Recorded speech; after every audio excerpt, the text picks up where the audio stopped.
আসন্ন ফুটবল বিশ্বকাপ ২০২৬ এর স্টেডিয়াম নীতিতে বড় পরিবর্তন এনেছে ফিফা। আগে যেখানে খালি ও পুনর্ব্যবহারযোগ্য পানির বোতল আনার অনুমতি দেওয়ার কথা ছিল, এখন সেই সিদ্ধান্ত বাতিল করা হয়েছে। নতুন নিয়ম অনুযায়ী দর্শকরা কোনো ধরনের পানির বোতলই স্টেডিয়ামে নিয়ে প্রবেশ করতে পারবেন না। সংস্থাটি জানিয়েছে, নিরাপত্তার কথা মাথায় রেখেই এই পদক্ষেপ নেওয়া হয়েছে। কারণ বোতল ছুঁড়ে মারার মাধ্যমে আঘাতের ঝুঁকি তৈরি হতে পারে। শুধুমাত্র শিশু খাদ্য চিকিৎসার প্রয়োজনে প্রয়োজনীয় তরল এবং জীবাণুমুক্ত পানি বহনের ক্ষেত্রে ছাড় দেওয়া হবে।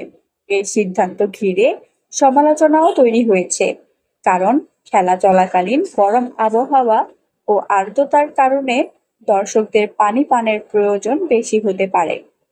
বোতল নিষিদ্ধ হওয়ায় স্টেডিয়ামের ভেতর থেকে বেশি দামে পানি কিনতে হতে পারে বলে আশঙ্কা করা হচ্ছে। আগের টুর্নামেন্টগুলোতে বোতলজাত পানির দামও তুলনামূলকভাবে বেশি ছিল।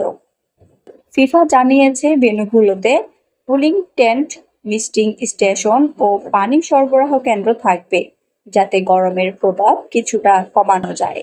তবে নতুন এই নীতি নিয়ে ভক্তদের মধ্যে বিতর্ক চলছেই।